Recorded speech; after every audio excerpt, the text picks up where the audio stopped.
"She can't even read," her stepmother sneered, and the whole long dinner table at Wraxhall heard it. Cordelia Vance lifted her wineglass with the same unhurried grace she had used to lift the inheritance from Lenora's hands, and let the sentence sit on the candlelight like an extra course no one had asked for. Lenora did not flinch. She set down her spoon, aligned it precisely with the rim of her plate, and let the silence widen until the men along the table had to clear their throats one by one. At the head of the table, the Duke of Wraxhall did not laugh. He did not even glance at Cordelia. His eyes, grey-green in the candlelight, the colour of weather over the Yorkshire moors, moved from Lenora's hands to her face, slowly, the way a man examines a letter he was told contained nothing of consequence. He lifted a finger to his steward, murmured 3 words Lenora could not catch, and rose from his chair. "Forgive me," Henry Ashbourne said to the table. "I have an errand that will not wait. I should be glad of Miss Vance's company in the library for a quarter hour, if her stepmother can spare." Cordelia opened her painted mouth. "It is not a request," the Duke said pleasantly. "Miss Vance, if you would." He did not offer his arm. That would have been a confidence the candlelight did not yet permit. But he held the door for her, and walked half a pace ahead, through the long corridor of family portraits, and did not speak again until the library closed behind them. Then he crossed to the great walnut desk, unlocked a drawer with a small brass key from his fob, and lifted out a slim, leather-bound book, the colour of pressed claret. He set it down between 2 candles on the desk, and turned it to face her. "My private ledger," he said. "I am told you cannot read. Be so kind as to tell me whether the man who keeps my accounts has been honest." Lenora's pulse jumped, not with fear, with recognition. Her father's voice, 5 years silent now, rose in her ear before she could stop it. "Numbers don't lie, my girl. People lie about them. Learn the difference." She did not lift her eyes from the ledger. She did not lift her hands to it either. Not yet. A trap, she thought. A duke does not hand a private ledger to a stranger at the end of a dinner he has just left. "Your Grace," she said evenly, "I am told a great many things about myself. I should not like to disprove any one of them in a hurry."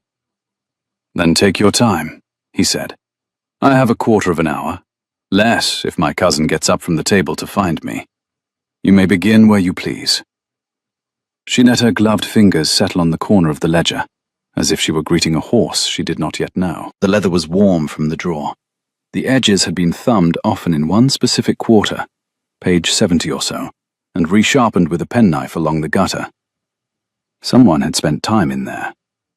She allowed herself a single breath, and then she opened it. The columns ran in a hand she had learned to read before she could read English. Italian double-entry, copperplate, the sort of bookkeeping her father had brought home from his Genoa correspondence. Debits left, credits right, running balances down a 3rd column. She did not announce that she could read it. She read it. The first 3 pages were correct, in the sense that the sums matched. She turned the leaves slowly, with the unhurried care of a woman who was supposed not to know what she held. The Duke did not watch her face. He watched her hands. Across his own face, in the candlelight, she could see no judgment at all. Only a tension so absolute, it was almost a courtesy. She found the first inconsistency on page 19. A debit posted to Tenant Arrears, Linthorpe Quarter. In a slightly different ink, the loops looser, the downstrokes thinner. The figure was credible, £312, but the running balance below it had been amended by a pencil mark and then rewritten in ink, the pencil shadow still faintly visible if she tilted the page to the candle. She did not say anything yet. She turned the page. Page 24. The same hand, the looser loops. An entry against the name Mr. R. Trent, ironmonger of York, for repairs to the Wraxhall stables that, by her quick mental arithmetic, would have rebuilt the stables 3 times. Page 31, an entire half-quarter of estate disbursements written in one sitting, when the ink should have varied with each invoice arriving from the post. She closed the ledger on her thumb to mark the place. She lifted her eyes for the first time. "How much do you suppose your steward is honest about, Your Grace?" Henry Ashbourne's mouth did not move, only the muscle at the hinge of his jaw, once. "Tell me," he said. "Page 19, Lenora said. "The Linthorpe arrears were posted after the running balance was already entered. The pencil shadow is still on the page. Someone wrote the figure in, then amended the balance to suit. He has been doing it most quarters, by the look of the gutterware. That is where his thumb has gone in and out. The actual loss is not on page 19. The actual loss is in the small entries he hopes he will not check. The ironmonger's invoices on page 24 would have rebuilt your stables thrice. The half-quarter on page 31 was written in one sitting, in one ink. I should be surprised if your steward has not been quietly draining you for 2 years."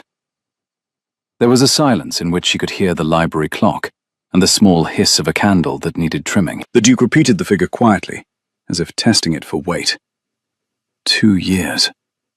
She told him it was a guess only. He asked her what her guess came to in pounds. Lenora hesitated. Then she did not. "Between 2,000 and 3,000 a year, Your Grace, if he is greedy. Half that if he is clever. I would need an hour with the receipts and a quarter hour with whoever signed for the iron, to be certain." "And you cannot read," he said. It was not a question. It was not quite a smile, either, but the corner of his mouth had moved at last. "My stepmother," Lenora said carefully, "considers cursive correspondence the only literacy that signifies. I do not write a graceful invitation. I do not turn a clever French phrase at a card table. My father, before I lost him, taught me ledgers. He was a wool merchant. He believed numbers were the only things that could not be made to lie about you." The Duke did not move from where he stood, but something in his posture had shifted. The slight loosening that comes when a man has been carrying a weight and discovers the bench is sound. He looked at the ledger. He looked at her hands again, with their black ink smudge along the inside of the second finger, which she had thought she had washed entirely off before dinner. "Your father," he said. "He sounds like a man I should have liked." "He would have liked you better, Your Grace, the day you fired your steward." This time it was a smile, brief, but it reached his eyes. "Tomorrow," he said. "Will you come back tomorrow morning, Miss Vance, and look through the receipts with me?" Lenora's heart did a small, treacherous thing she did not approve of. She kept her voice level. "My stepmother would not give me leave to call upon a duke unaccompanied." "Your stepmother will give me leave," he said, "or she will leave my house tonight." Lenora looked at him. He met her eyes with the steady, unhurried gravity that had made the whole table cough into their napkins 20 minutes ago. "Then I shall come," she said. "Tomorrow morning, if your steward has not slipped a quiet horse out of the stables before dawn." "He will not," the Duke said. "I shall have the stable yard watched." She asked by whom. He answered that he would do the watching himself. She did not laugh. She wanted to. She felt the wanting like a hand on her ribs. He held the door for her again, walked her back to the dining room, returned her to her seat with a small bow that, on the surface, said only that he had detained her on an estate matter, and beneath the surface said a great many other things to a great many other people. Cordelia's painted mouth was a thin red line. Lord Severance, the Duke's cousin, was watching them both. Lenora caught his look as she lifted her napkin, and his eyes were not friendly. She did not eat the rest of her dinner. She did not need to. She had been hungry for years now, and someone had finally given her something to read. She woke at 5 the next morning to a maid she had never seen before laying a fire in her grate. The maid did not curtsy. She was perhaps 16, sharp-eyed, with a quick smile and a freckle high on one cheek. "Mrs. Briggs sent me, miss.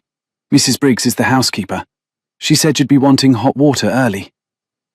Lenora answered that Mrs. Briggs was a clever woman. "She is, miss," the maid agreed cheerfully. She told me to say His Grace will be in the library at 7:30, and a tray will be sent up at 7. And Mrs. Vance, your stepmother, is presently breakfasting on instructions. Lenora repeated the word as a question. On instructions. The maid grinned and ducked her head and put the bellows to the fire. The instructions were His Grace's. The maid introduced herself as Polly and reported Mrs. Briggs's exact word, that Polly would mind her and not gossip in the servants' hall. Which she would not, she added, because Mrs. Briggs would have her hide. Thank you, Polly, Lenora said, and meant it more than her voice could carry. By 7 she had washed, dressed in the plainest of her 3 good morning gowns, a deep ruby wool, a shade her stepmother had once said made her look like a fishwife, and which Lenora privately considered her armour, and pinned her chestnut hair into the severe coil she wore when she meant to be serious. Polly brought a small tray with chocolate and toasted bread, and an apple sliced into careful quarters. Polly did not speak again, but as she set down the tray, she nudged a small folded paper out from under the napkin. Lenora opened it. It was a single line, in a strong, square hand. His Grace's exact word was, "Bring an appetite. The receipts are worse than I told you." She laughed aloud. It surprised her. She had not laughed inside this house since her father's funeral, and the sound came up unfamiliar from somewhere lower than her throat. At 7:20 she was already at the library door. The Duke did not keep her waiting. He opened it himself. He had not changed his clothes from the night before, only loosened his cravat and rolled his shirt sleeves to the elbow. The grey-green eyes were tired. The forearm she could see was the forearm of a man who had ridden hunters across the Yorkshire moors before he was 12. He looked at her ruby gown and did not smile, but he stepped aside and said, "Mr. Pilling will be along in a quarter of an hour. I want you to have seen the receipts before he arrives." She asked whether Mr. Pilling was the steward. He was. He had been with the late Duke since Henry was at Harrow. She asked whether Mr. Pilling knew that she was here. He did not. He had been told only that a lady engaged to assist with the estate accounts would be in the library this morning. Henry had given the steward no name. He had given him no age. He had given him no sex. "Then he is in for a morning, Your Grace." "He is," the Duke said, and there was a thin steel in it that pleased her. He had laid out the receipts on the long table in 3 stacks. He had not arranged them, only pulled them from the locked deed boxes in the order he had found them. Lenora moved a chair, sat, and began. She did not look up for half an hour. When she did, she found that he had been watching her with an attentiveness she had felt without naming. He did not apologize. "Your steward is not clever," she said. "He is greedy and lazy and old. He thought he would never be checked because the last Duke did not check in, and the new Duke would be too grand to learn how to." He answered that he was not too grand. She told him she could see that. He asked her for her number. 3,800 a year for 2 years. Some of it in plain false invoices, most of it in inflated ones. The iron, the carpentry, the wages of 2 undermen who do not exist. Your gardener does not exist either, by the way. The man who tends your kitchen garden is paid as a still-room boy. Your steward has been pocketing the difference. The Duke's hand had closed slowly on the back of the chair next to hers. He did not sit. He did not lift the hand. "How?" he said quietly. "Did you learn to read receipts before you were 19, Miss Vance?" "I was 16, Lenora said, "and my father was not a Yorkshire wool merchant by accident. He had been the 3rd son of a Cumbrian landowner who turned him out for being clever. He kept his own books because the man he hired to keep them had been pocketing him for 6 years before he noticed. He swore that no daughter of his would marry a man who could rob her, and he set me at his desk every evening from my 10th year and made me read his ledgers aloud while he listened. By the time I was 15, I was correcting his shillings before he caught them. He was lost to me when I was 21.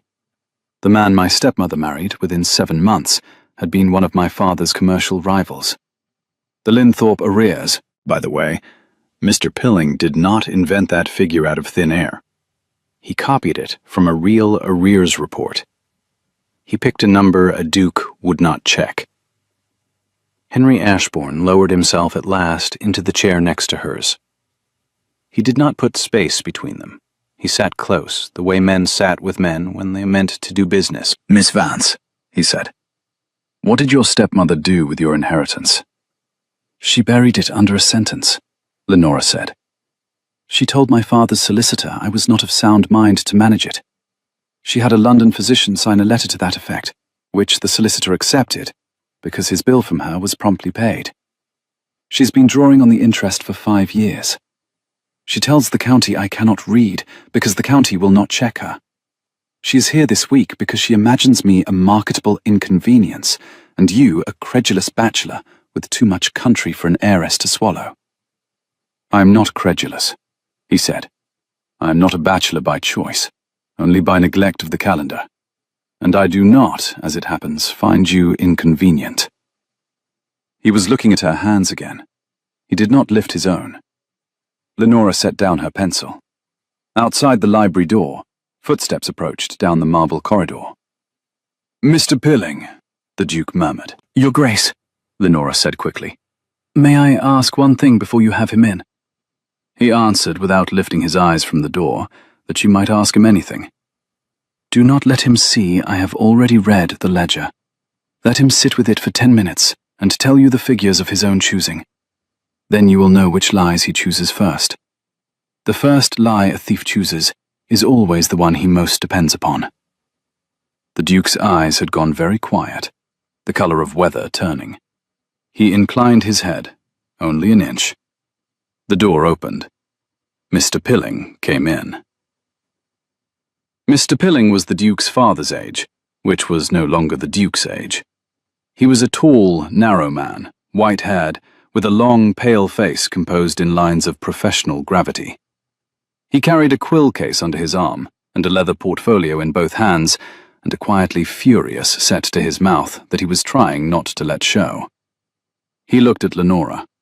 He looked at the Duke. He looked, very briefly, at the ledger open on the table between them. The professional gravity tightened by exactly 1 notch. "Your Grace," he said, "forgive me. I was not informed." "I have engaged Miss Vance to assist me with the accounts," the Duke said. "She has been so good as to begin already. Please sit, Mr. Pilling. I should like you to walk me through the quarter just past, in your own time." "Your Grace, I should be more comfortable, Mr. Pilling, if you would sit." Mr. Pilling sat. He began, as Lenora had hoped he would, with the Linthorpe arrears. The next hour was the slowest piece of theatre Lenora had ever watched, and one of the most satisfying. Mr. Pilling presented his figures in the unhurried cadence of a man explaining the obvious to a child. The Duke listened. He asked, twice, for a number to be repeated. He did not interrupt. He did not query. Lenora kept her face perfectly still and her pencil moving over a clean sheet, ticking the boxes she had already privately marked. The third quarter hour was the worst for Mr. Pilling. The fourth was a small mercy.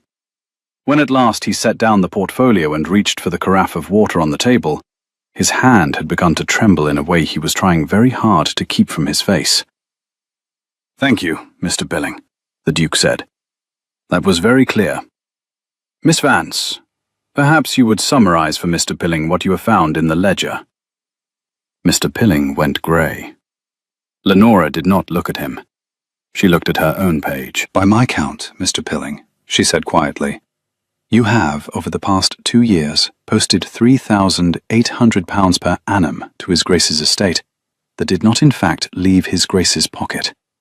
The Linthorpe arrears for the spring quarter were copied from the autumn report of the year before. The figure is correct to the shilling, which is a courtesy you should not have permitted yourself. Mr. R. Trent of York, the ironmonger, billed £31 for hinges in May, not 310. The 2 undermen, whose wages you have drawn, are not on the estate ledger of names that Mrs. Briggs keeps for the Christmas distribution.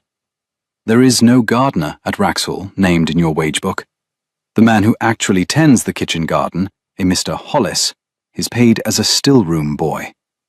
The accumulated total, against your salary and against the trust your late master placed in you, comes to £7,600. I am willing to be corrected on 300 of that, but I should not like to be corrected on the rest. Mr. Pilling did not answer.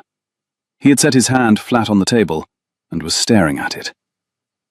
Mr. Pilling, the Duke said. Your Grace. Mr. Pilling. I am not at this moment interested in your apology. I am interested in 3 things. Where is the money? Who else knows you have been taking it? And how soon may we have a written confession in your own hand to deliver to my solicitor? Mr. Pilling lifted his face. His eyes, pale, watery, flickered once toward Lenora and back to the Duke. There was a moment in which Lenora saw him gather the last shreds of professional cunning around himself. Your Grace, he said carefully, with respect, the lady has produced a most ingenious arithmetic, but I am bound to say it is the arithmetic of a young person who has read a few merchants' books and presumes herself a clerk. Mrs. Vance herself has told me her stepdaughter is not entirely to be trusted with sums of this kind. The Duke went very still. Mr. Pilling, he said, when did Mrs. Vance discuss her stepdaughter with you? A pause too small for Mr. Pilling to mend. In passing, Mr. Pilling answered, at dinner. The Duke pressed him gently. At this dinner, the previous evening. Mr. Pilling assented. The Duke noted aloud that Mrs. Vance had sat between Lord Severance and the chaplain, neither of whom was the steward. The silence that followed had a different texture from the one before. Lenora felt the air change. Mr. Pilling, the Duke said, very evenly. You will sit there. You will not move.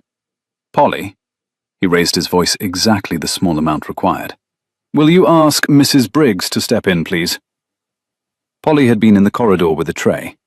She did not curtsy, but the door clicked shut and the marble of the corridor took her quick footsteps east, toward the housekeeper's room. Lenora watched Mr. Pilling. Mr. Pilling watched the ledger. Your Grace, Mr. Pilling tried. I beg, Mr. Pilling. You have answered a question I had not yet asked. Sit. I have a longer one to ask you in a moment. By 11 that morning, 2 things had happened that Wraxall had not seen in a generation. The first was that Mr. Pilling, in the presence of the Duke's housekeeper, the Duke's chaplain, and Miss Vance, had written and signed a full confession naming 3 other parties, none of them his Grace's stepmother, Lenora noted with relief, none of them Mrs. Briggs, and one of them, in a hand that shook so badly the chaplain had to steady the page, Lord Severance, his Grace's cousin, who had been the steward's silent partner in the inflated invoices for 2 of the 2 years. The second was that the housekeeper, having read the confession aloud to herself at the table, had set it down, looked at the Duke, and said, in the steady voice that had run his Grace's house for 30 years, His Grace's exact word was, when he came into his title, that he would put the place to rights. If it suits you, Your Grace, this is the morning. Henry Ashbourne had nodded. He had thanked Mr. Pilling for his cooperation. He had had him locked into the small estate office under the supervision of 2 grooms, not, he said, a discomfort, only a clarity, and had ridden out across the home pasture himself, on the same hunter he had ridden as a boy, to the gate of his cousin's lodge at the bottom of the park. Lenora had not seen the gate. She had seen the Duke ride out, through the long library window, with the autumn light slanting from the east in a single bright shaft across the lawn, and she had watched until his back disappeared into the line of beeches by the lodge. She had felt, then, an uneasiness she did not know how to name. He had not asked her to come. She turned from the window to find Mrs. Briggs standing at the library door. Mrs. Briggs was a small, very upright woman of 58, with hair the colour of pewter, and eyes that missed nothing. She had a clean apron, a chatelaine at her waist, and an expression of unhurried interest. Miss Vance, she said, His Grace asks if you would do in the kindness of taking your luncheon in the small parlour with myself. He would not have you sit again at the dining room until he has been able to handle Mrs. Vance personally. Lenora asked whether her stepmother knew anything yet of Mr. Pilling. Mrs. Briggs replied that his Grace had not yet permitted her to. He thought, the housekeeper added with a small, careful flicker, that the lady would be more useful with one shoe in the trap before the other came down. Lenora found, to her own surprise, that she had been smiling. "Mrs. Briggs," she said, "you and I are going to be great friends." "If it suits you, miss," Mrs. Briggs said gravely. "I have hoped so since last evening. Polly, if I may add, considers you a great curiosity, but it is the proper sort of curiosity. She is a clever girl." "She is." "She is also my niece, miss. I should be obliged if you would not tell her stepmother." "I should not dream of it, Mrs. Briggs." "Then come, miss. The chicken is hot and the bread is fresh, and His Grace will be back from the lodge by 2. He was not back by 2. He was not back by 3. Lenora ate her chicken with Mrs. Briggs in a small panelled parlour she had not known existed, and learned in the course of 40 minutes that the late Duke's wife had been a Wensleydale farmer's daughter who married for love and never lost her vows, that the chaplain had been at Harrow with the new Duke and was no fool, that Lord Severance had been at the lodge for a fortnight and had let it be known in the servants' hall that the new Duke would not last a year as Master of Wraxall, for he wants steadying, and the cousin who steadies him will steady the estate, and that the new Duke had, on the night of his uncle's funeral, sat in the library until 3 in the morning with a single candle and the estate ledger open on his knee, looking for the leak he could feel, but not yet name. "He had felt it, miss," Mrs. Briggs said.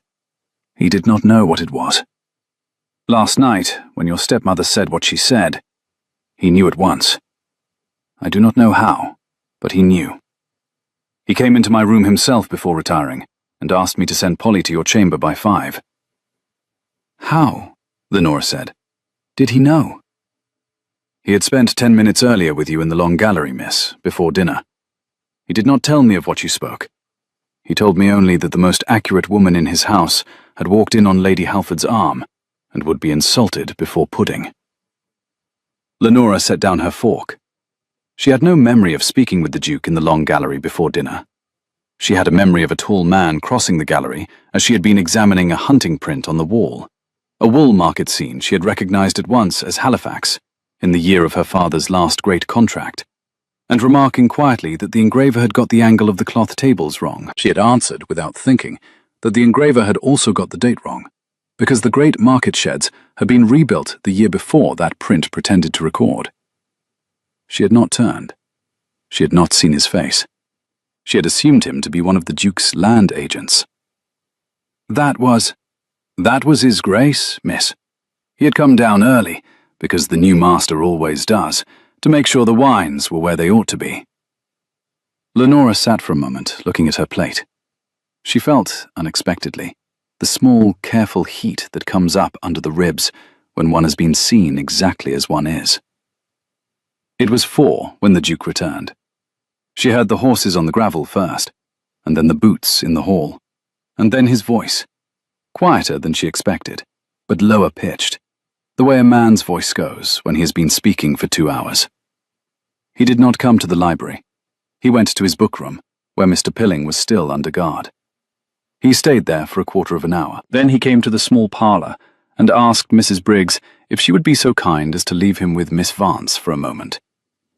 Mrs. Briggs left, and closed the door behind her with the particular precision of a housekeeper who has been on her feet since 5. The Duke did not sit. He stood by the small fire, with one hand on the mantel, and looked at it, not at Lenora.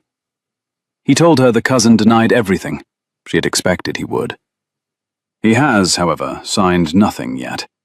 I have left him in his lodge with my chaplain and a magistrate. I have a strong suspicion that by tomorrow morning he will sign, rather than be presented at quarter sessions. She asked whether he truly would sign. The Duke gave her his reasons quietly. The cousin had a wife and 3 small children at Wraxall Lodge. He had debts at 3 London clubs that Henry could settle if he chose, and that he would settle if the man put pen to paper. The cousin cared about his children. He did not care about the truth, but he cared about the children. "That is," she searched for the word, "a quiet sort of mercy, Your Grace." "It is the only sort I have learned how to do," he said. I'm not a sentimental man. I'm a man who would rather have the matter mended than punished. He turned at last from the fire to face her. The grey-green eyes had not lost the tiredness.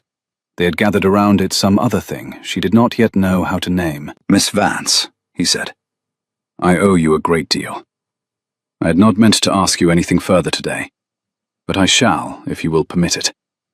Your Grace, will you take the seat at my long table tonight, on my right hand? My cousin's seat. I should like the house to see it. I should like your stepmother to see it. I should like, in particular, the man my cousin has been writing to in London for the last 6 weeks, to hear of it before the post leaves the village tomorrow morning." Lenora's pulse again, that small, treacherous thing. "I have not the gown for it, Your Grace." "Mrs. Briggs," the Duke said, with a faint smile that did reach his eyes this time. "Anticipated that. There is a green silk hanging in the dressing room next to your chamber. It was my mother's. Mrs. Briggs has had it fitted twice this morning by the eye, and she rarely misses on the eye. She would consider it, I am told, a kindness." She began an objection. He cut it off, gently.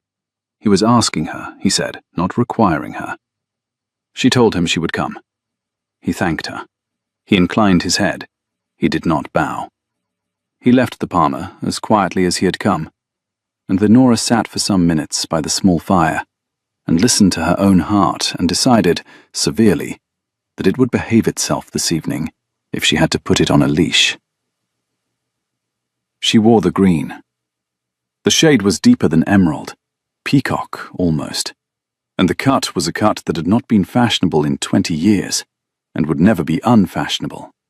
A high waist, a square neck, a long sleeve, a single line of gold thread along the bodice that caught the candlelight without insisting upon it. Mrs. Briggs had let down the hem 2 inches and tucked the bodice in a quarter, and Polly had braided Lenora's chestnut hair into a coil so tight along the back of her head that her stepmother, when she saw it, would know at once that Lenora had been dressed by a servant who had not been answering to her stepmother. She came down the great staircase at 5 minutes before 8. The Duke was at the foot of it. He did not lift his hand to her. He stood with both hands clasped behind him.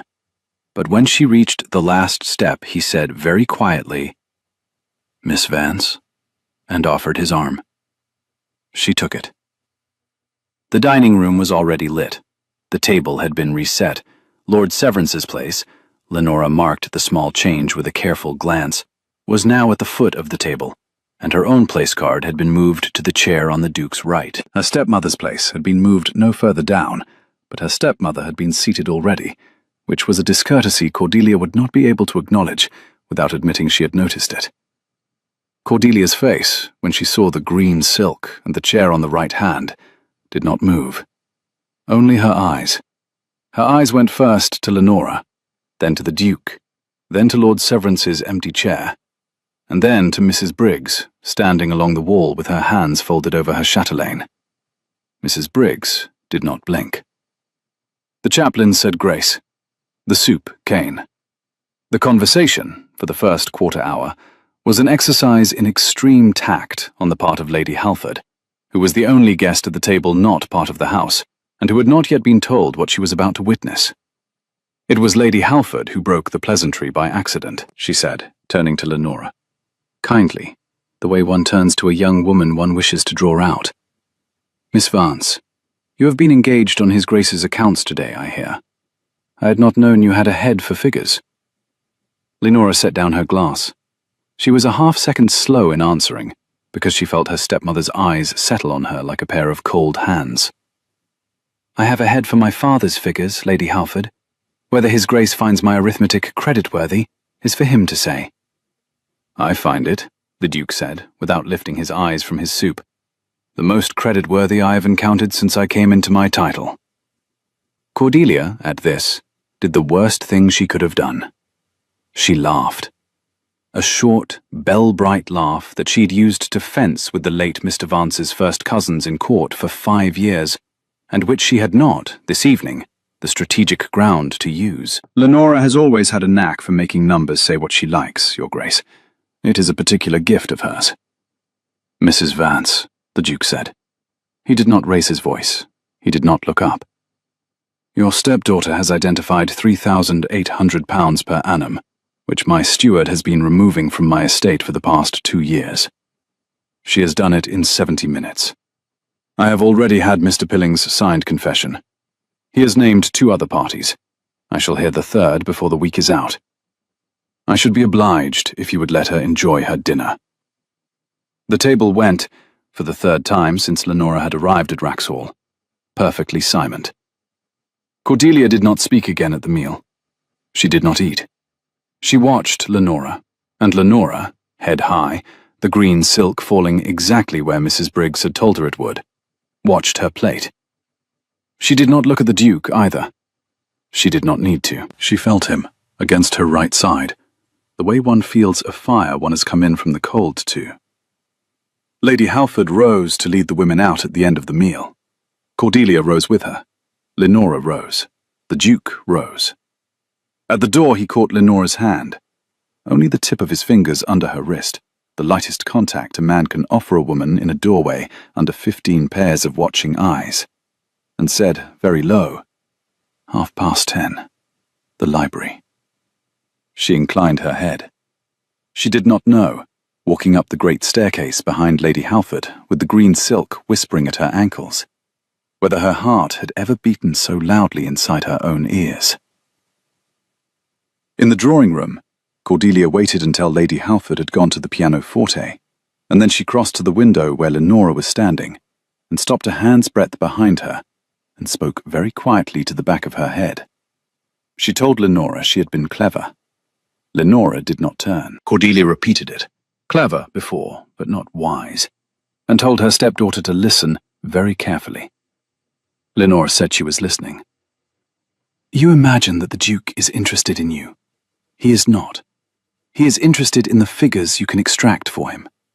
He is 28 years old. He is unmarried. He has a duchy to put in order, and a wife from a wool merchant's house will not do for it. Do not imagine the green silk has changed your station. Mrs. Briggs has used you, Lenora. The Duke has used you.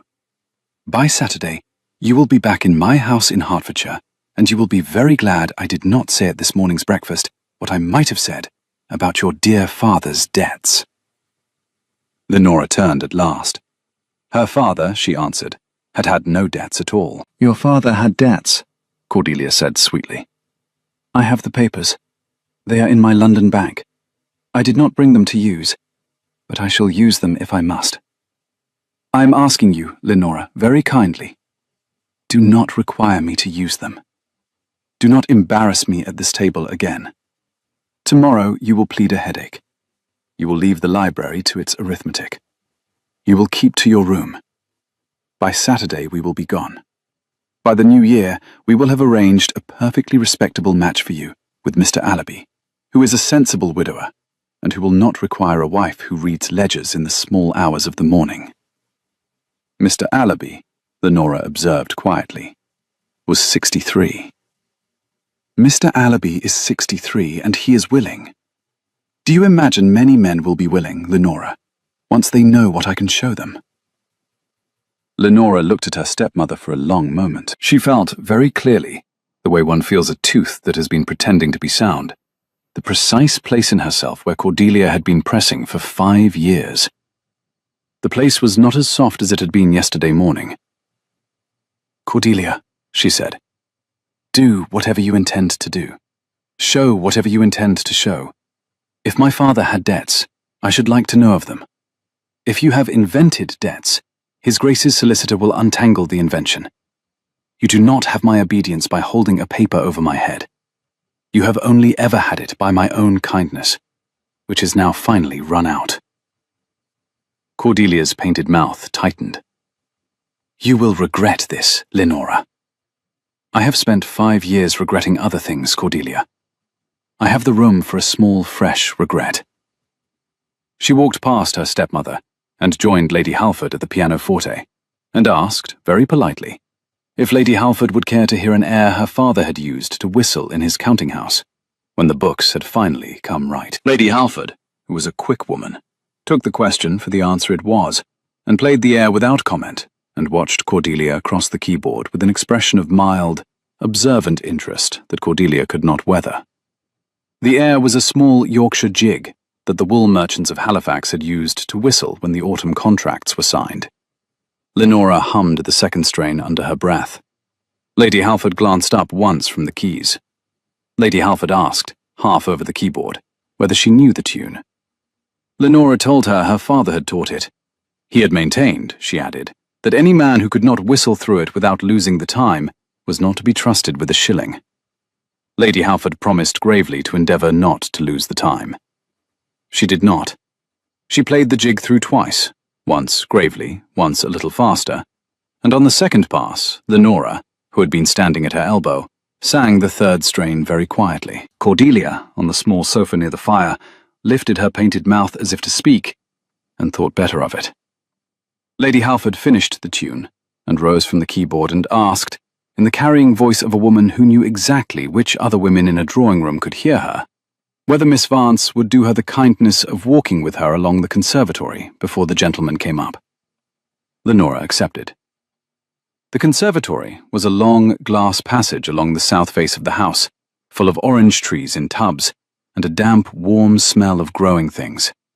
And at the end of it, there was a small wrought iron bench under a lemon tree. Lady Halford did not, on the bench, beat about the bush. Miss Vance, I am going to be of use to you this autumn. I have decided. My husband has been gone 4 years. I have, since, made a small career of being of use to women whom other women have decided to be of no use to. I shall write to your father's solicitor in York tomorrow. I shall write to my brother, who sits in chambers near Lincoln's Inn. I shall write to 2 of my dressmaker's cousins, who will know whether the London bank your stepmother uses has a clerk willing to be honest in exchange for an annuity. By Tuesday's post, you will have 3 new allies in 3 counties, whom your stepmother does not know exist. Lenora began the title, and was corrected before she could finish it. Selina, my dear. They were to be cousins, after a fashion. The Duke's mother had been Lady Halford's husband's elder sister. The cousinage had been 20 years old, had Lady Halford known of Lenora's existence. It would be made good now. Lenora, on the wrought iron bench under the lemon tree, with the smell of warm earth around her and the orange leaves brushing the glass above her head, did not speak for a moment. Why, Lady Halford? Selina, because a woman in a plum-coloured gown sneered at the dinner table this evening, and the Duke did not laugh. And I have not, in 38 years of London dinners, seen a Duke not laugh at a sneer of that quality. He did not laugh, my dear, because you had already corrected the engraver of a wool market print in his long gallery this afternoon, and he had been waiting since 6 o'clock to see whether you would be the same woman at table that you had been with your hand on the print. You were. He saw. I saw him see. I am of use to women whom other women have decided to be useless. I am also, as it happens, of use to dukes who have at last begun to see clearly. Now, my dear, tell me whether the green silk you have been promised for tomorrow has a long sleeve or a short one.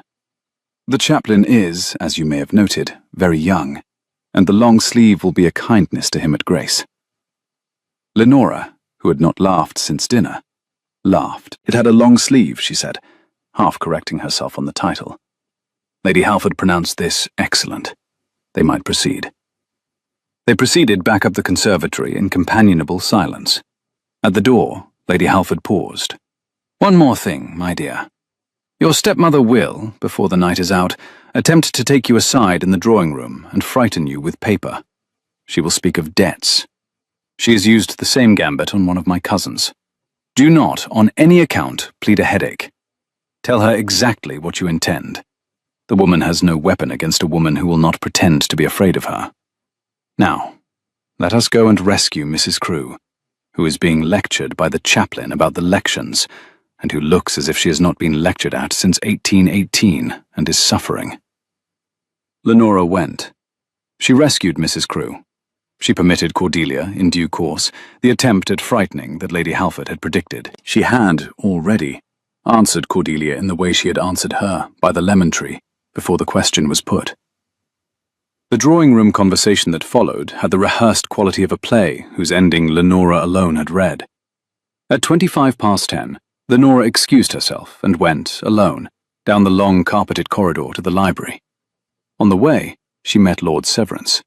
He was coming up the corridor from the smoking room, brandy glass in one hand, a small folded paper in the other, and his step was perfectly steady, too steady for a man who had been drinking with the chaplain for an hour. He stopped where the corridor narrowed at the marble bust of the second Duke. He did not stand aside. Lenora paused. He smiled. The smile was a smile she had seen in another shape on Cordelia's mouth at dinner. He greeted her by name. She returned the courtesy with the bare minimum the corridor required. He observed that she had had a productive evening. She corrected the adjective. She had had an evening, my lord, and let the missing word do its own work. He observed that his cousin had told him she had a head for figures. She said only that his grace was kind. He is kind to a great many people who do not deserve it. I have observed it in him since we were boys. It is, in my view, the most dangerous quality a Duke of Wraxall can carry. May I ask you a question, Miss Vance, in private, before you proceed to his library? The marble bust of the second Duke looked down at them with the stiff impartiality of carved stone. Lenora did not move. You may ask, my lord. I do not promise to answer. He observed that she had been employed that morning in the auditing of his cousin's accounts. She admitted that she had. He observed that she had found an irregularity. She corrected him. She had found several. He named the figure he had heard, £3,800 per annum, and watched her face for it. She gave him only that it was a first count. She had not yet finished. He stepped 1/2 pace nearer, not enough to be ungentlemanly, exactly enough to be remembered. Miss Vance, you are a woman of evident intelligence. I shall speak to you in consequence, as I should speak to a man.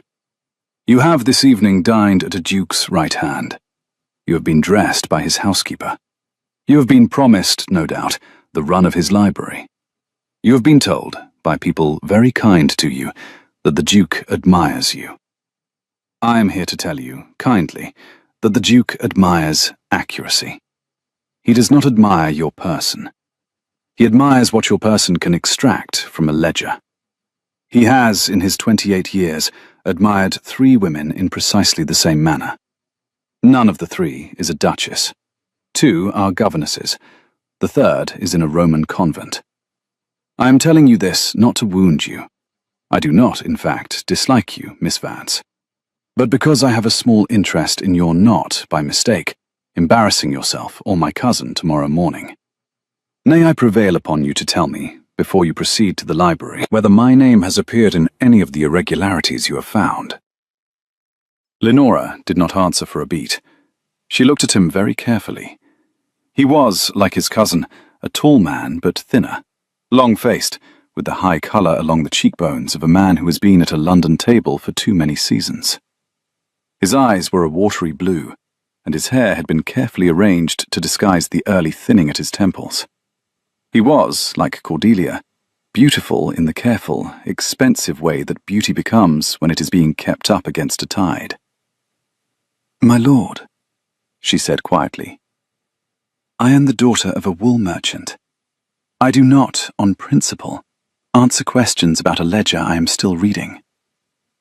He did not move. Miss Vance. My lord, if you will excuse me. His Grace expects me at 10:30. His Grace expects a great many things, Miss Vance. It would be a mistake to imagine yourself one of them. He stepped aside. He did not bow. He let her pass. As she passed, he said very softly, to the back of her head, softly enough that no one beyond the marble bust could have heard him. Your stepmother and I were sat together at dinner. We had a long conversation. Be careful, Miss Vance, what you write on a duke's paper. Paper has a way of being read, in due course, by men who will not be kind to it. She did not turn. She did not stop. She did not let her shoulders move. She walked the next 12 yards of corridor with the small, steady tread of a woman who had spent 5 years walking a corridor under her stepmother's eye. And at the library door, she did not lift her hand to the knob until her pulse had come back down to the rhythm she could be seen having. Then she opened the door and went in. She did not, on the threshold, look back at Lord Severance. She did not need to. He had told her, in 8 sentences and 1 carrying murmur, exactly which scene she would be confronting next. The library was lit by 2 lamps and the small banked fire. The Duke was already there. He had changed his shirt, fresh linen, no neckcloth, and he was standing at the great desk with the ledger open in front of him. He looked up when she came in. He said simply that she had come. She said she had told him she would. He observed that she was early. She told him there had been a tedious conversation in the drawing room she had preferred to end, and another, in the corridor, that she should like to repeat to him in full. The single word, corridor, caught his attention. She told him it had been with his cousin, at the bust of the 2nd Duke. The grey-green eyes had gone, in a single instant, the colour of weather closing. "Tell me." She told him. She did not soften the murmur at the end.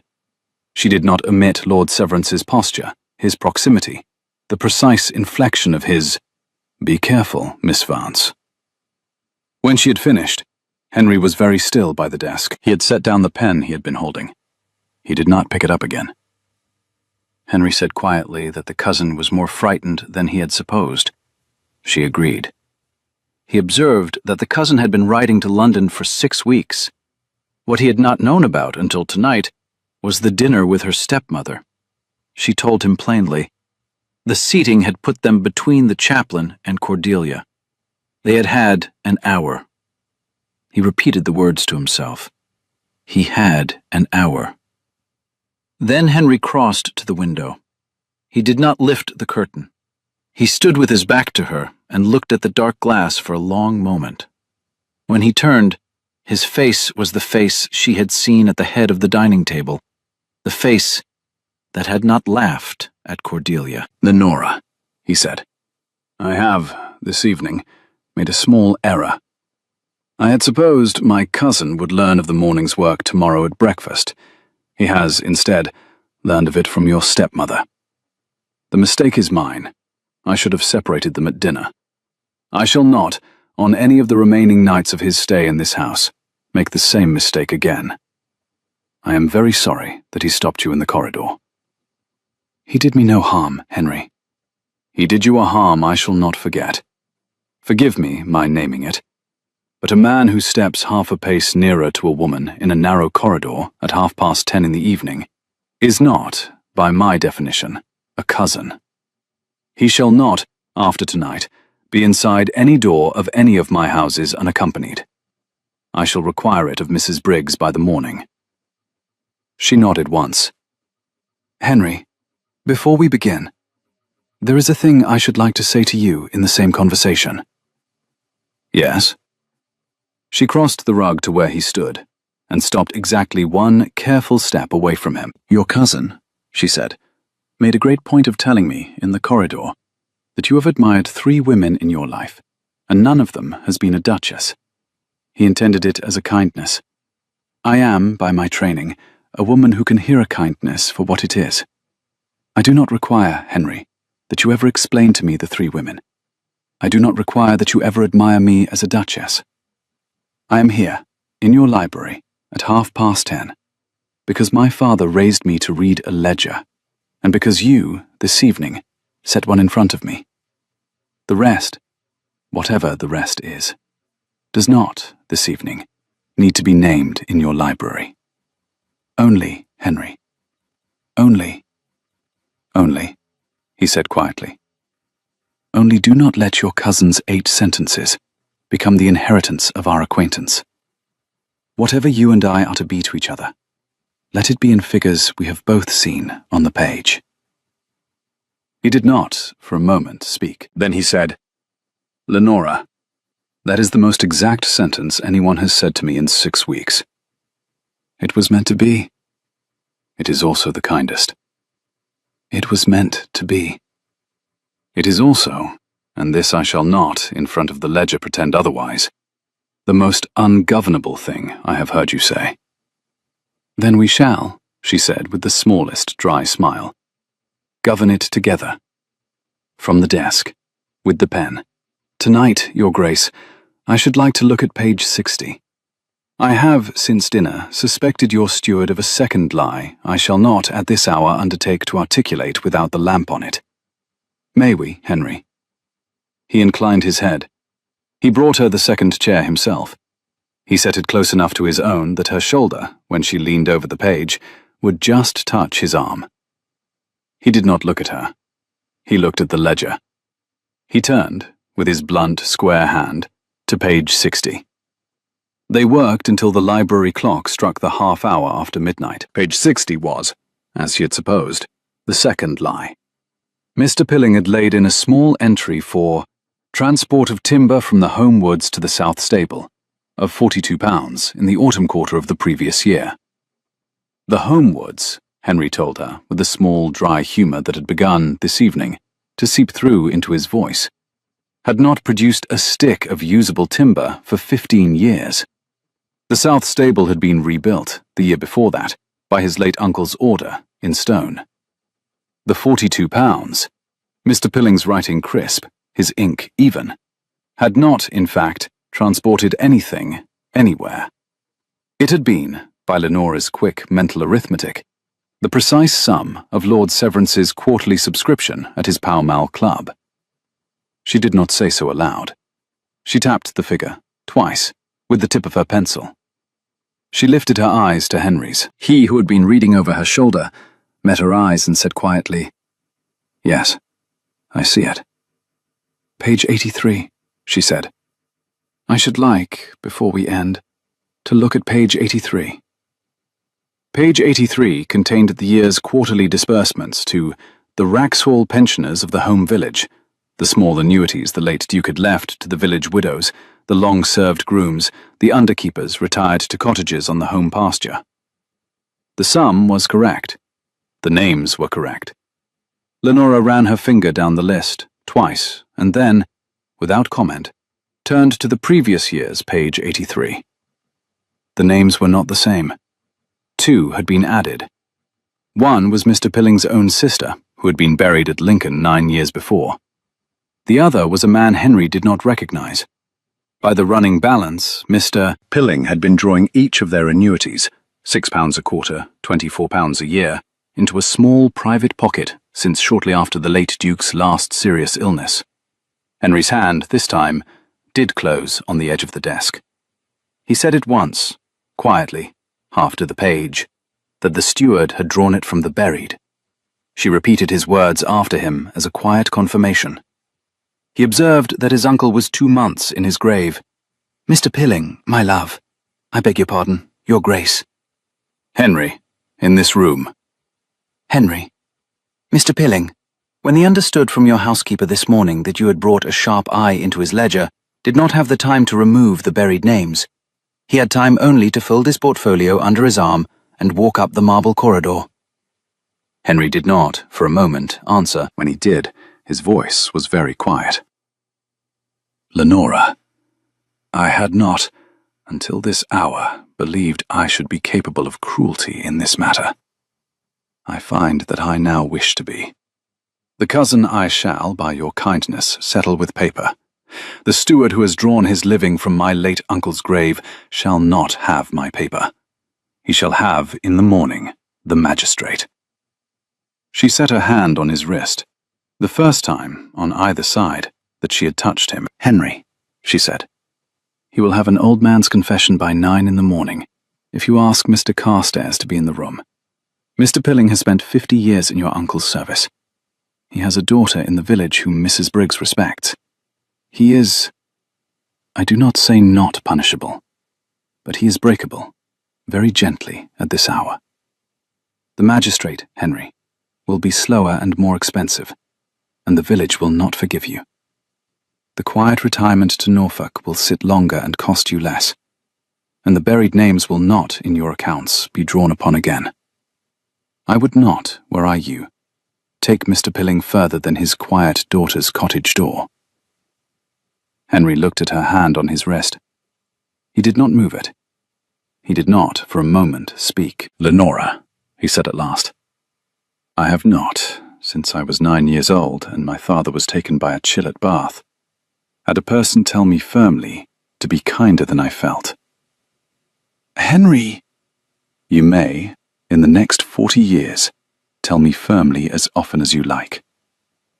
"Henry!" He turned his wrist under her hand so that her palm was held, very lightly, between his thumb and his fingers. The contact was, in the careful way of the library at 1 in the morning, the most exact contact of her life. "Tomorrow at 9, he said quietly. "Mr. Carstairs in the room.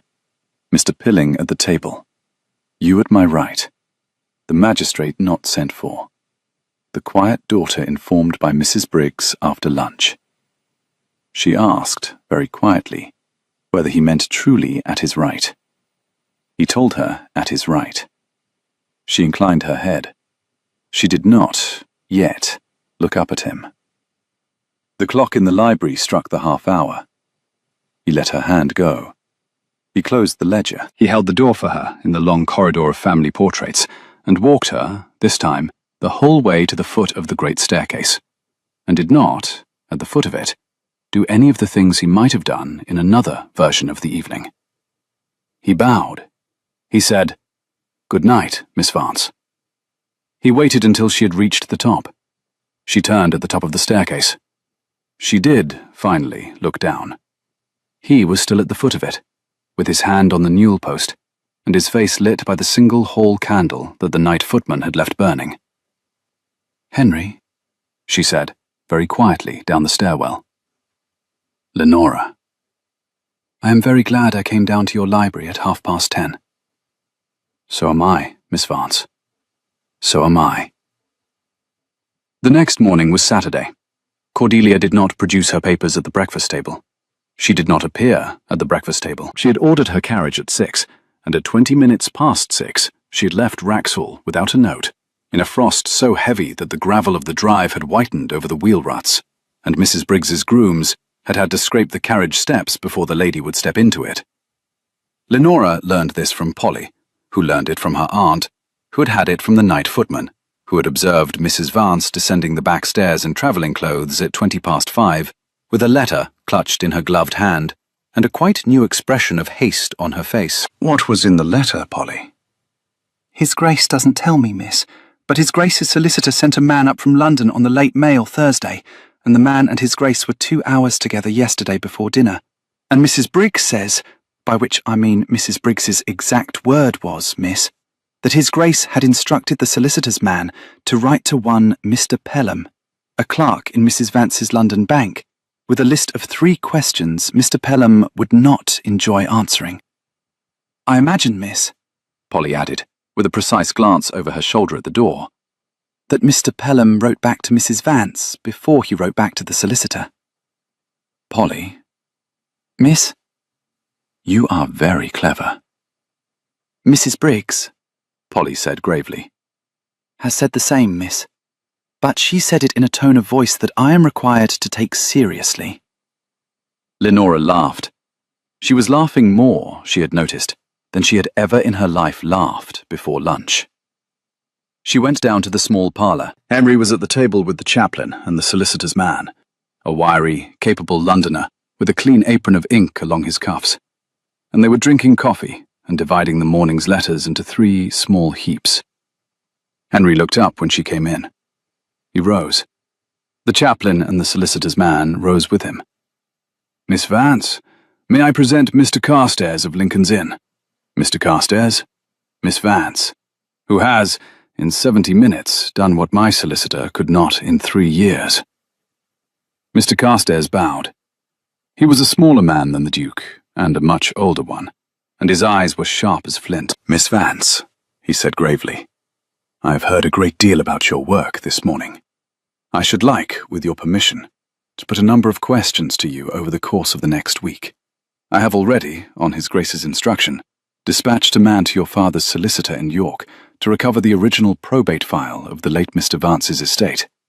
I have reason to suspect a portion of that file has been, let us say, quietly mislaid.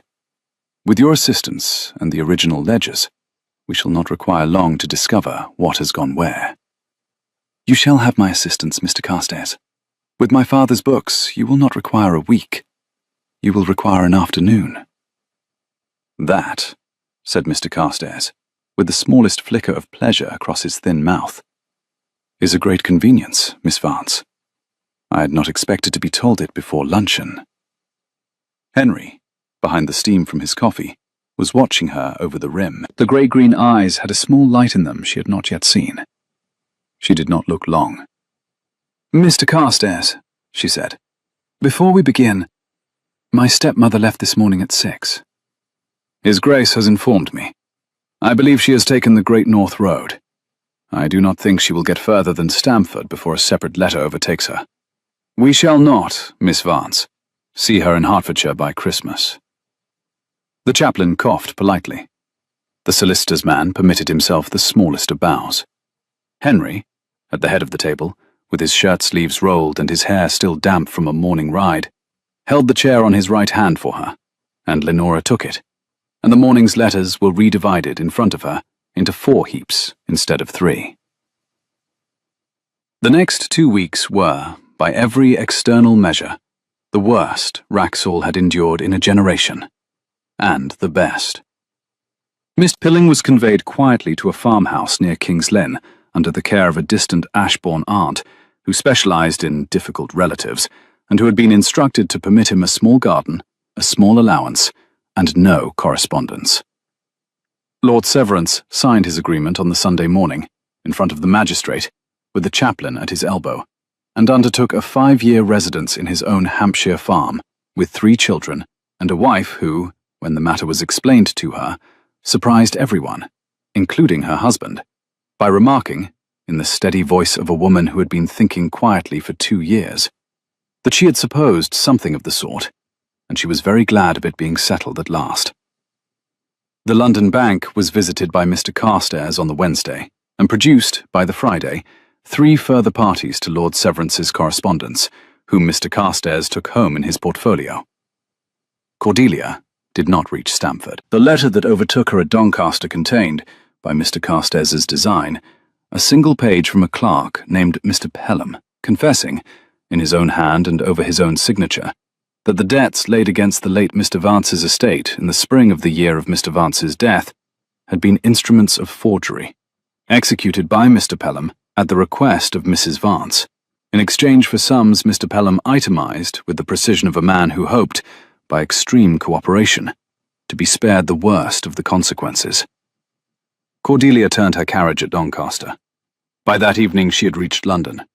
By the Monday after, she had instructed her own solicitor to withdraw all claim against the estate of Lenora's father. By the Friday following that, Lenora had received, by post, in a clean envelope tied with a strip of green ribbon, the inheritance her father had left her, accumulated 5.25% over 5 years, in the form of a draft on the Bank of England, drawn in her own name.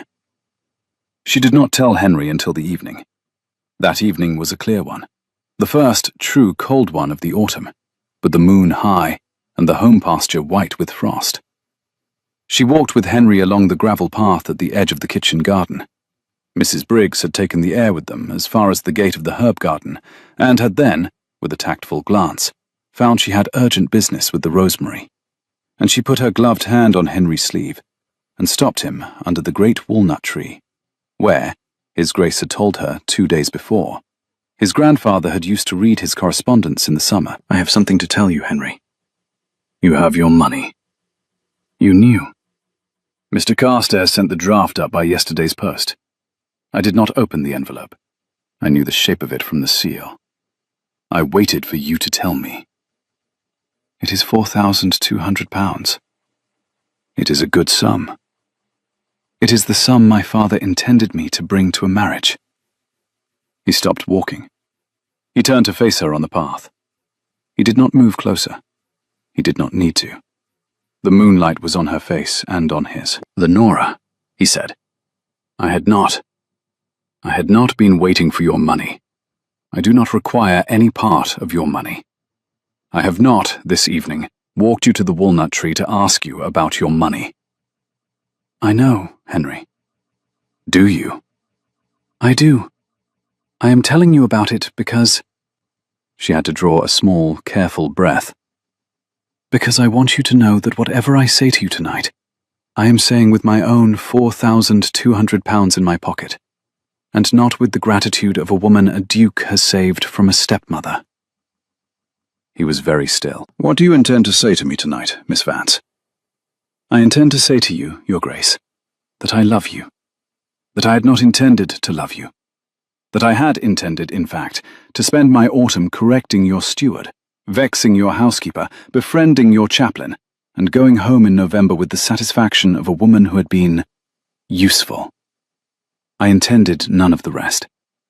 I cannot help the rest. I have, in the course of 15 days, found out that the place where I am not lonely is the chair on your right hand, and the place where I am not afraid is the library at 10:30, and the place where I am most myself is across a table from you with a ledger between us. I had not thought, Henry, to love anyone. I had not thought to love a duke at all. I find that I love this one. He did not speak for a moment. Then he closed the space between them. He lifted his hand, slowly, the way one moves toward a horse one is just learning, and laid it against the side of her face. His palm was warm in the frost.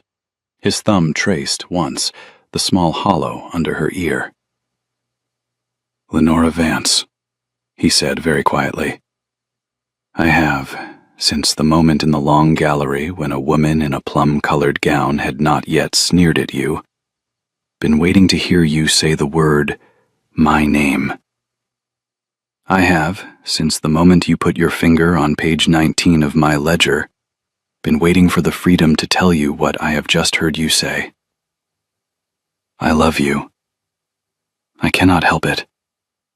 I had intended to find out whether I loved you over the course of the autumn. I find I have wasted the time. I loved you on Thursday. Henry, I am not asking yet, Lenora. I shall ask in 3 weeks, in the morning, with my chaplain at the breakfast table, and the solicitor in the hall, and the housekeeper at the door. I shall do it properly. I shall do it with notice. I am asking you now only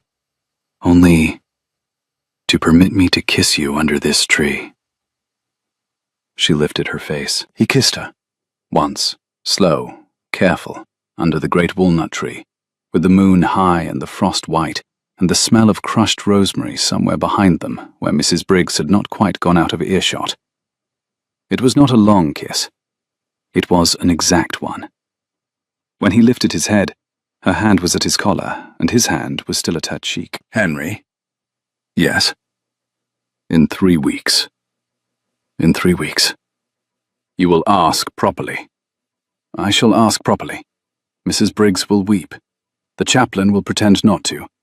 The solicitor will produce a settlement so neat it will make you laugh. And in the meantime? In the meantime, he said, we shall finish the accounts. We shall plant a hedge of beech along the south boundary which my steward has been meaning to plant for 6 years and never has.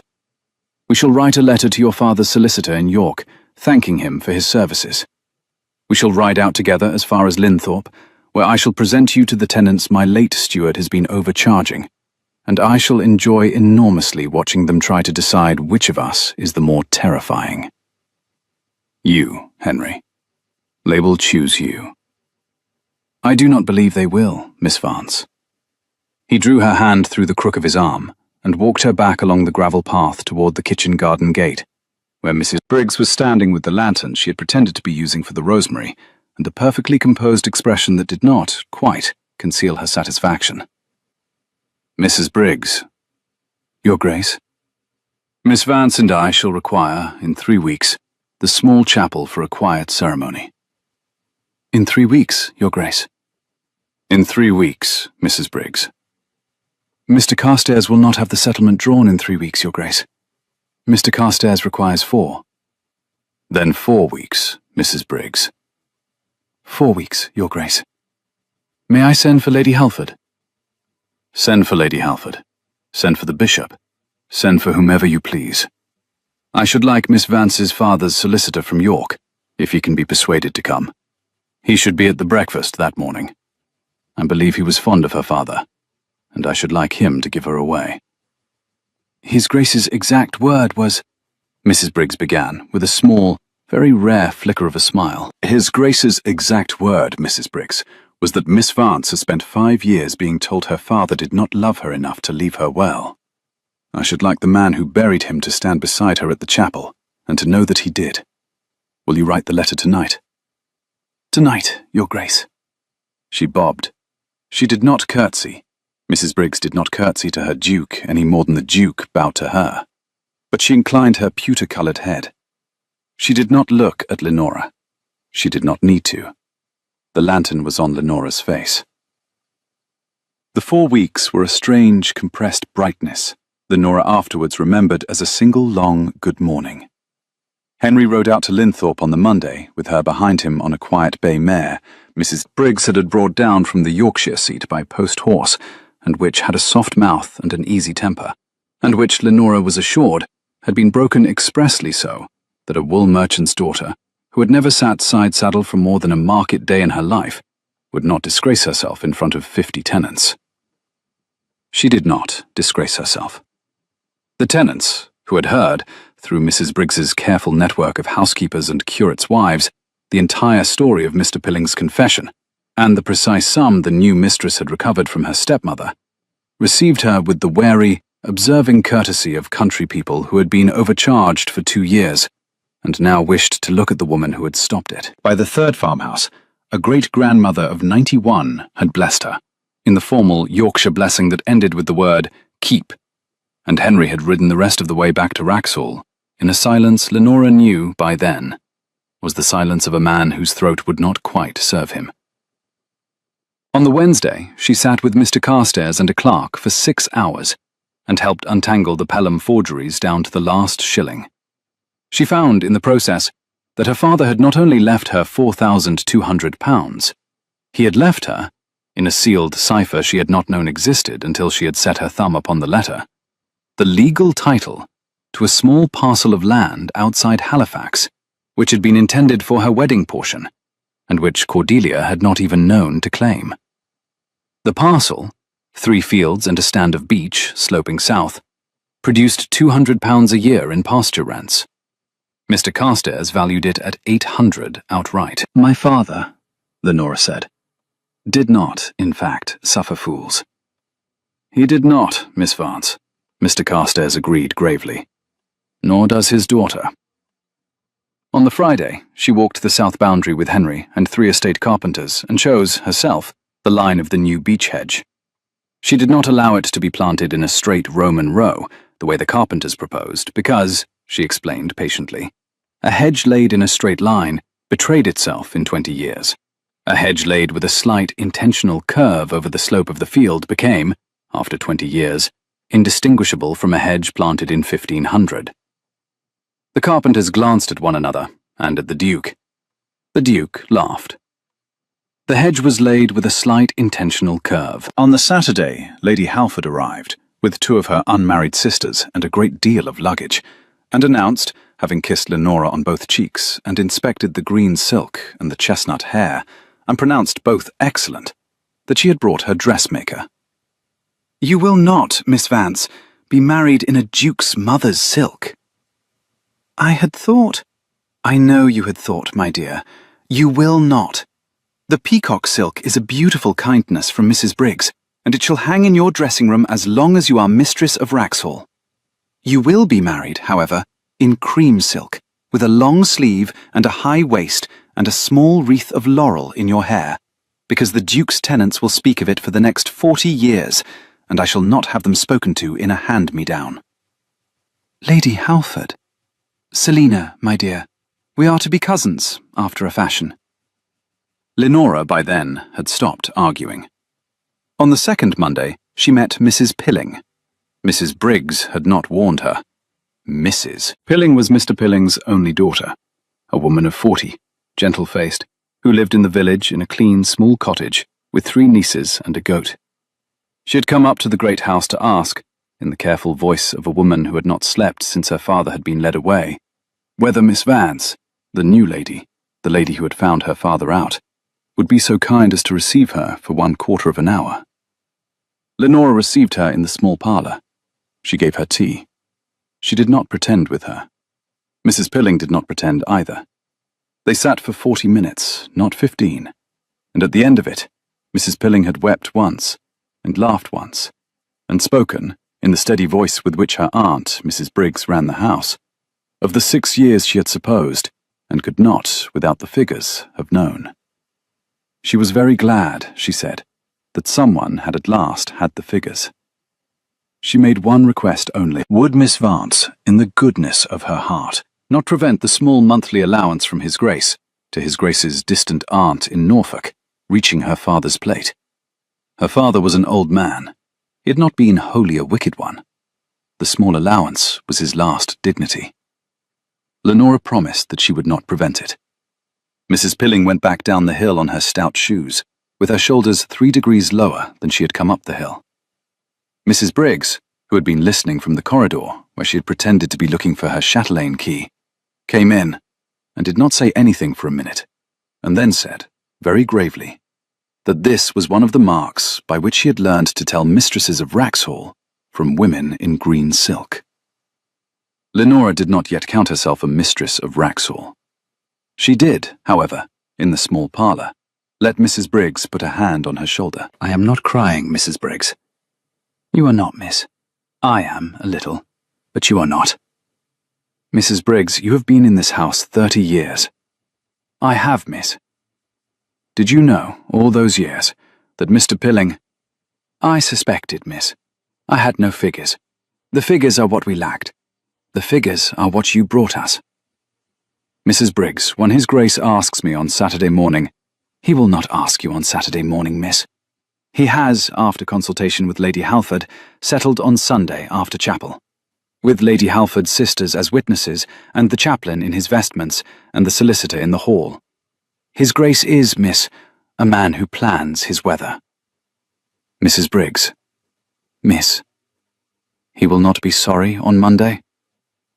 Mrs. Briggs took her chatelaine in both hands, and looked Lenora full in the face. His Grace, miss, has spent 6 weeks since he came into his title, looking for one woman in this house he could trust the figures of. He has found her. He has not, in 35 years, had a thing in his mouth he could not, in cold weather, regret by morning. He has, this once. He will not regret it on Monday. He will not regret it in the November of his 80th year, when he is sitting on the south bench under the walnut tree, and you are in the kitchen garden cutting the last sage. I have, miss, seen the late Duke and his Duchess every November for 33 of those years. I know what it looks like when a Duke does not regret a Saturday morning. He will not. Lenora did not, this time, say she was not crying. He asked her on Sunday after chapel, in the morning room, with Lady Halford's 2 sisters at the window pretending to look at the cedar walk, the chaplain at the door pretending to be sorting his hymnal, Mrs. Briggs at the sideboard pretending to be polishing a silver teapot, and Mr. Carstairs in the hall not pretending anything at all. He went down on one knee, because he was a man who, when he did the thing properly, did it from the carpet. He took her hand. The hand had ink on the second finger again, which she had not, this morning, managed to scrub entirely off. Miss Vance, he said, when you do me the very great honour of accepting my hand, and the running of my house, and the joint correction of my accounts, for as long as I have the privilege of being a vexation to you. Henry? Yes. That is a very long sentence. I have, Miss Vance, a great many figures to put under a single roof. Will you? I will, Henry. He rose. He did not, in front of the witnesses, kiss her. He bowed over her hand and said, very gravely, Thank you. And the chaplain dropped the hymnal, and Mrs. Briggs set down the silver teapot, and Lady Halford's youngest sister at the window squeaked once, and was immediately silenced by the elder, and Mr. Carstairs in the hall said, in a very dry tone that carried clearly through the open door, His Grace's settlement, Mrs. Briggs, may now be unsealed. It was unsealed at breakfast. The settlement set, against Lenora's £4,200 and her Halifax fields, a marriage portion of £15,000 in the 4%, the dower house at Wraxhall with its gardens, the inalienable income of the Linthorpe quarter, which would not, Mr. Carstairs observed with the smallest dry inflection, in future be subject to invented arrears, and the right to a private study off the long library, with its own key, its own desk, and its own walnut chest for her father's ledgers. The settlement was, by the standards of a duchy, modest. By the standards of a wool merchant's daughter, who had spent 5 years believing her father had left her nothing, it was the precise shape of justice. She signed it on Sunday afternoon. Henry signed it. Mr. Carstairs signed it. Mrs. Briggs witnessed it with a hand that had not shaken for 30 years, and did not shake then. She was married the following Sunday, not in the cream silk Lady Halford had insisted upon. Lady Halford's dressmaker had run, with great satisfaction, 3 nights of seamstress overtime to produce it. And not, in the end, with the wreath of laurel either, because Lenora had, at the very last minute, in the small dressing room at the chapel, with Lady Halford fastening the back of the gown, decided that what she wanted in her hair was not laurel, but a single sprig of rosemary from the kitchen garden, where Mrs. Briggs had stood with the lantern. Lady Halford had pursed her mouth for 1 second, and then had laughed. Mrs. Briggs had cut the sprig herself that morning before the chapel bell. The chaplain had pretended not to notice. Mr. Carstairs had noticed, and had given the smallest, gravest nod of his life. Her father's solicitor came from York. He was an old man with white whiskers and a thick Yorkshire accent, and a coat that had been new in 1812. He walked Lenora down the aisle on his arm. He did not speak until they reached the front step of the chapel, at which point he said, very quietly, into her ear, lass, your father always said you'd marry a man who could count. He'd be a proud man this morning." Lenora did not, on the front step of the chapel, weep. She wept, at last, 8 weeks later, in the small parlour at Wraxhall, with Mrs. Briggs's chatelaine on the mantel, and Henry's hand under her elbow, and the housekeeper's careful, kind voice, telling her that the doctor had confirmed what Mrs. Briggs had already, from one quiet observation across a luncheon table, supposed. But that is a different scene. That is a scene that does not belong to the autumn of the green silk and the ledger on page 19.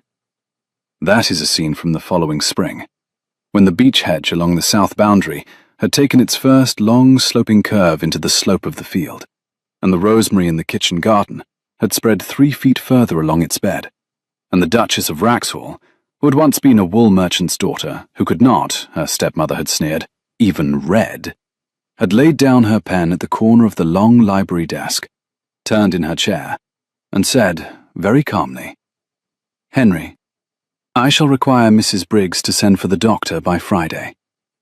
I have not, this week, been entirely myself." That is the scene the engraver of hunting prints, were he in the mood this spring to engrave a domestic one instead, would have to take great care over. The angle of the writing desk, the colour of the dress, the hand of the housekeeper, the light through the long library window, the careful, steady face of the man at the door, who had spent the better part of his 30th year discovering that he was, in fact, very good at trust, and who had practiced it almost exclusively upon one woman, and who had not, to use Mrs. Briggs's exact word from her exact prediction in the autumn, had cause, in any single morning of any single November since, to regret it. He has not yet. He will not.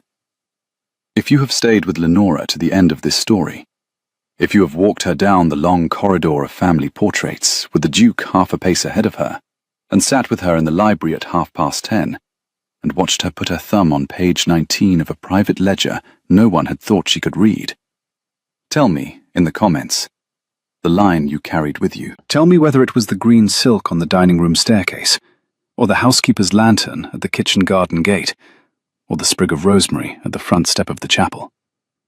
Tell me whether you, too, have spent any season of your life being told that the literacy you had was not the literacy that counted, and discovered one quiet evening that the man at the head of the table had been listening, and that the figures you had been keeping in your head all along were the figures that, in the end, brought the house at last to rights. Subscribe to Adrian's Fireside Stories for a new, long-form Regency romance every week, where the wool merchant's daughter is always brilliant, and the Duke is always young, and the housekeeper has always known exactly what was coming. Sleep well. We shall be by the fire again very soon.